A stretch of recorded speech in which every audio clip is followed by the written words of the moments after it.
আসেন। ফুল গাছ যেখানে থাকবে আর সেই ফুল গাছে যখনই ফুল ফুটবে, ফুলে অবশ্যই মধু থাকবে। আর সেই মধু পান করার জন্যে ভ্রমর, মৌমাছি, পিঁপড়া, ওল্লা, বিভিন্ন প্রজাতির আসলে যারা মধু পান করে তারা সেই মধু পানের নেশায় ওই ফুলের উপরে কিন্তু এসে বসবে।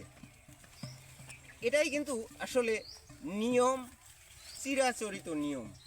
তো বন্ধুরা, ফুলের বেলায় এটা যেমন ঠিক তেমনি প্রত্যেকটি ব্যাপারই কিন্তু আসলে এই রকমের। যেখানেই আছে সৌন্দর্য, মানে ফুল মানেই সৌন্দর্য, সেটা হতে পারে মানুষের বেলায়ও।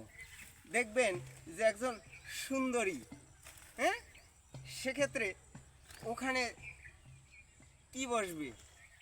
ভ্রমর অপেক্ষা করে বসে থাকবে যে ওই মধু কিভাবে সে পান করবে।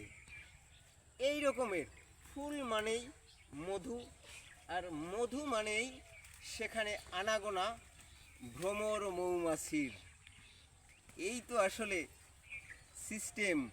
আর এত সুন্দর দৃশ্য, আসলে এত সুন্দর এইখানে ফুলের বাগান, যেইটা আসলে আমি এই ভিডিও আকারে যদি আজকে দেখাতে না পারতাম আপনাদেরকে বন্ধুরা, তাহলে আমার আসলে মনের মধ্যে খুব একটা আক্ষেপ থেকে যেত যে এই এত সুন্দর একটা ফুলের বাগান সেটি আমি আপনাদেরকে দেখাতে পারলাম না।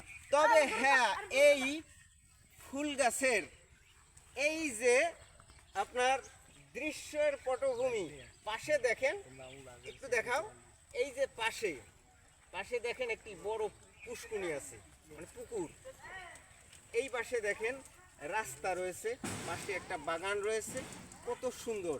তো সেই এই যে একটা দৃশ্য, এই দৃশ্যটি দেখার জন্যে যদি আপনারা সত্যি সত্যি কেউ উৎসুক হয়ে থাকেন, তাহলে বন্ধুরা চলে আসুন আমাদের এই অজপাড়া গায়।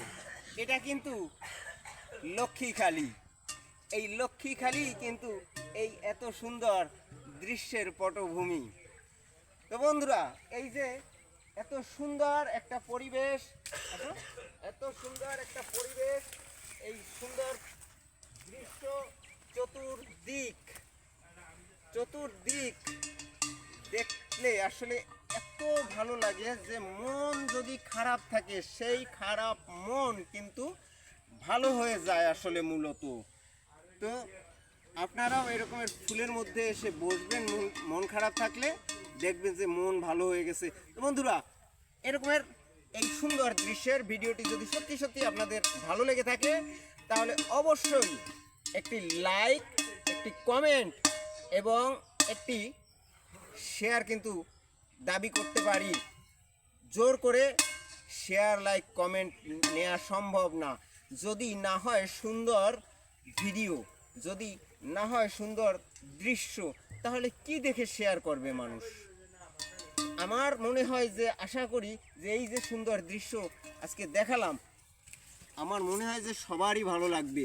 অতএব সবাই একটা শেয়ার দিয়ে আমার ভিডিওটি ভাইরাল করে দেন।